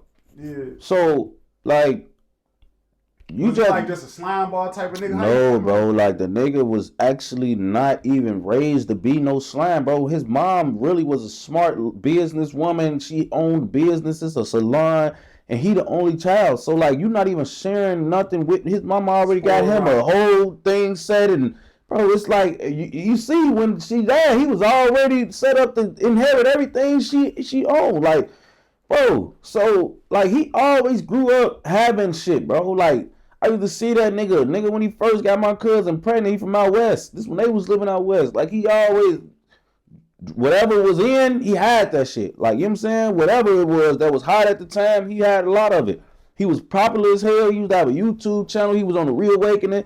Like, he didn't have a reason. He wasn't like a shooter, like a killer, none of those shit like that. So it was like, he didn't even have enemies. Yeah. He really, you know what I'm saying? Like, he was, a lot of people liked him. Right. So, you feel me? He just was a cool guy. You would have never seen no shit coming from him like this on BD. So, you know, all that shit when it actually first happened, bro, nobody suspected that. Just off everybody knowing what they knowing. Nobody thought it was him. It got weird at her funeral when he was not in that bitch boo-hooing. Everybody in that bitch sobbing. Like I said, his mom was a known lady. No, I didn't, but this is, this is my cousin. My cousin got 2 kids by the nigga. She was messing with him, folks. You got first-hand information, yeah. So, like, bro, it was like, motherfucker ain't at the funeral sobbing. You the only kid she have, bro. You don't got sisters, nothing. You the only kid. Like, if nobody in this bitch balling up, it's supposed to be you. Now, I want to ask you this. I just want to kind of get a better grip of that because that's kind of crazy. You know what I'm saying? I don't know. You don't know. This is just speculation. But, so it's like, was his mom like real strict? Why did what was to the point? Man, bro, I promise you, G, this is the most. This is what make it so heinous. Because like just me knowing what I know, bro, and I know like she did not deserve that. Like this is some shit that was the most. This is why he got away with it for so long. You know what I'm saying? Never expected that. Like, motherfucker gotta really be like, bro, is we over? Like, what is wrong? Like, what is going on? It's gotta be something. Like, cause this lady is just one of the most respected ladies in the city. Like, she was just a lovable lady. A lot of people knew her, got hair done, did by before, or been to her shop, or things like that, bro. Like, she was always, she had her business in order. He was always straight. Like, very nice lady. Nobody understands, bro. Nobody understands, bro. I'm telling you, man. Nobody understands. That's why when he got to jail, he went right to PC and he been in PC forever. Yeah. He know he can't go on no regular. You killed your mama. They gonna treat him bad about that. You might get killed, man. Like for real, you killed your mama, bro. Yeah, you had your mama killed at that. That's true. They gonna treat him like a pedophile or something. Man, they gonna treat him even worse than that. Yeah. What about the nigga that, like, imagine, I don't know, just speculation, but the nigga that he went and approached, like, look, man, kill my mama, ooh, like, and then the nigga that actually do it, like, you know what I'm saying? What type of man, like, I always think about that too. Like, when a motherfucker approach you with that, and you like execute that, like, you a fucked up person too, man. Like, innocent woman. You know what I'm saying? Like, y'all all came together and did that, man. You came together, then they went and stabbed her up. They didn't shoot her, so it was like, y'all went and stabbed this nigga mama up. Like, nigga asked y'all to stab his mama up, y'all went and did it, folks. Like, I would have, man, bro, y'all really did that. Y'all felt that in y'all heart for it, and then it made it so bad that shit was for $90,000. That's all he got. I'm not even gonna say that's all. I know, but it's crazy. Yeah, that's crazy. And even in 2012, when 90,000 was a lot more, you know what I'm saying? Bro, ain't no price on your mama. Expect, bro, $90. It was like, bro, I ain't gonna lie, he was fucking the money off, and he was splashing a lot, but it wasn't too much of an upgrade lifestyle. Like, he had cars, bro. He had nice clothes. He had the clout. You know what I'm saying? That shit ain't do nothing but make him a fucking hood legend. I ain't gonna lie, because he was acting like Mr. Beast, folks. I ain't gonna lie, he ran that bitch passing out bread. Motherfuckers ran this bitch pulling up everywhere they think he at. Last uploaded location on his story, motherfuckers there trying to get their rent paid. Like, he passing out blues. This one, blues was the newest money he had blue on phone, boy. Blues was like, at that time we thought blues was only, we had a blue rumor going around, like you only had blue hunters if you had actual money. Like, we weren't even seeing them on the street. That was like some exclusive shit we was thinking, like. So mother was uploading blues on their story. This niggas talking crazy. Earlier you just spoke on J-Man. You said, I'm with him now. I'm supporting what he got going on. Now, a lot of people was questioning if it was genuine before when he first started or whatever, but then when he gave the 10K out, I want to get your take on that, him passing that 10K out even to people that's some, his ops or whatever, you know what I'm saying? Kids. Such a great thing to see. I actually reposted that on my story and said something to him about it. You know what I'm saying? Like, y'all had talked in the DM? Yeah, man. Like, I always, like, when I see J-Man do some shit that I respect, I don't never, like, hold it or, like, withhold that I think that's a cool thing. Like, I always try to be vocal and upfront about that, because a lot of motherfuckers be trying to just, they'll like what he doing in silence. And they won't even, like, acknowledge that it's some real shit going on. But I ain't gonna lie, that shit was, man, like, I ain't gonna lie, I seen them sending that shit to J Money kids and shit. I'm like, man, bro, like, nigga, when it did that, you know what I'm saying? He send that shit to all type of niggas, kids that's lost, man. Look, I don't give no fuck if it was $10. That's $10 a motherfucker wouldn't have never had. Yeah. You know what I'm saying? And he sent a motherfucker something You decent. tried to spread it out. That was gangster. Come on, man. That's what I said. That's You exactly what I said. You can't I take said that from him. Yeah. I said, nah, that's gangster, bro. Yeah. That's exactly what I said when I reposted That's it, bro. what it was. Kept it short and simple. That shit was so gangster. I'm like, oh yeah. BD, how you gonna be mad at that? Yeah, you can't be mad at that, folks. Yeah. BD. Did you see what's going on with 50 and Big Meech? Yeah. Yeah, okay. So what's your take on it? Like, do you feel like Big Meech owed loyalty to 50 because he made that movie, made the show? Or do you feel like Big Meech was already clouded up, anybody could have made the show? What's your thought? Bro, first of all, if you, people who defending BMF is just need to just, you don't need friends. I ain't gonna lie, bro. You don't even need people who you would call, who've done things for you. You don't need nothing. Because what I see a lot of people try to do is try to water down whatever relationship Meech and 50 had so they could be like, oh, you think because he get with Ross, he don't got to take on your beefs. He don't got to do this and that. He don't got to. Like, why not? What I keep trying to make people understand, bro, is a lot of people living off old shit, folks. You know what I'm saying? BMF included, folks. So you think the shorties without that show give a fuck about Meech, Lil Meech, Big Meech, BMF, Tammy Cohen, any of these hoes? Like, nobody give a fuck, bro. I ain't gonna lie. Y'all time came, went. The OGs still love y'all and hype y'all and shit, but the niggas that's running this shit don't give two fucks. The shorties really got up on them based on that show. Nigga, my little brothers all YNs, bro. On Lil Wild, how they little ass at the crib before they up in the front, just locked in at 11 o'clock, watching stars, watching that shit. That's the only shit they going in the crib for. So the night that shit come in at midnight, they gonna be in the crib on watching that shit on BD, front and center, at 11 on the dot. On phone them, it's dropping. As soon as they drop, they watching it. That's how they give a fuck about y'all. They don't give a fuck about y'all because of what y'all did. They give a fuck about y'all because of what 50 Cent showed them y'all was doing. You know what I'm saying? So 50 Cent then single-handedly, bro, contribute to the lore of BMF and the continuance of y'all importance, bro. You know what I'm saying? Continuing to make y'all money and popular and notable amongst the new age. That shit y'all did was even before my time. Like, the reason I give a fuck about y'all is my daddy's was y'all age. But at this age, at this era, these niggas is eras under me. So now they don't know nothing about you niggas. But what 50 done showed. And you can never underestimate or undervalue that, bro. Because now you making money off a bunch of shit because of young niggas give a fuck who you is. Young promoters and young people that's booking you and wanting to see y'all. They booking y'all because they figuring out and finding out through shit like BMF, the show, that, oh, okay, y'all still lit. Y'all still worth booking, still worth talking to, you know? No shade to them. It's just like, bro, you got to give 50 his respect, bro. Like, all you supposed to do for is give him his due diligence. You come home linking with niggas, folks, see if that's cool. Lil Meech, you been around all this time, see if that's cool. You really know what's up and have 50. You been out in the world with him, folks. That's something you could stop, you could save. Your daddy might not know how real this shit is. He just did 17, 19, however many 10 years. Mm-hmm. You as his son, a nigga who know you owe everything to 50. Like, you specifically, like, that's why he been tweaking with Lil Meech. It's like, nigga, you worse than him. You actually been in the field. You know, I've done more for you than I've done for your daddy. But Lil Meech ain't do nothing. It was the daddy that took the picture. Yeah, but it's like, when you think about, was Lil Meech knowledgeable of this? Right. Did you think I was gonna overlook Ross Ben Buff? You thought I was pussy? Like, what did y'all think? You know what I'm saying? Like, you were part of that to 50.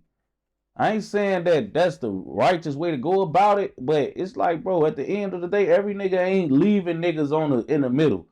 Once you cross certain niggas, and I seen 50 say this shit in the interview, bro. When you on this side and you on that side, we gonna get you off this side and make you stay on that side. This is why 50 see shit. Ain't no in the middle, monkey in the middle with 50. Everybody that's associated with his ops gonna get it. You not safe when you is associated with a nigga who he hate. Yeah, his history show us that, though. His history show you, bro. Like, ain't nobody refrain from getting this shit, bro. Once you not on my side, you can get this shit. Mm-hmm. Like, this, I don't give no fuck, nigga. Me and his BM get into it. You want to be her son? You want to look at me how she look at me? You her son then. Mm-hmm. I'm going to have another son. I ain't going to sit around and cry about what you think about me because your mama, I already stay on that side with your mama. When I'm done paying child support, I'm done with you too. Yeah, I ain't gonna lie. He savage for that, but a lot of people be feeling like he petty though for shit Man, like look, that. bro, look, I'm like going to be that. 100 with you, gang. I watch a lot of 50 interviews, bro. When 50 talk about his son, he said, bro, his son is his mama's son. When he was a young nigga, he was taking care of that little nigga, doing a lot of shit for him. And then he got to an age where he had to realize, like, bro, these not just your mama feelings. These your feelings. Like, now you 17, 18 years old, I can't keep saying your mama making you do this, bro. You grown as fuck. Yeah. Even though I'm still paying child support for you, bro, I can't be like, oh yeah, your mama making you do this. You grown as hell. You grown ass man. For you doing this shit off your own will. Your mama instilled certain things in you already, but now this your move. So now I know this you. I can't fuck with you, bro. Like a lot of niggas always want everybody else to be the fucking bigger person, bro. And this is why I always tell motherfuckers, bro. Once you do something to somebody, whatever they do to you in response, you got it coming. I don't give a fuck if you step on their shoe and they kill you. You had that coming. You stepped on their shoe. You fucked with them. You did something to them. Well, however a person, if you do something to a person, bro, I don't give a how minuscule it is. You can't dictate my response. Yeah, you cannot. Yeah, I get it. Because however I handle disrespect is on me. You the one disrespecting me. Don't be mad when I handle this. However I handle it in response. Don't worry about the response. You started this shit, bro.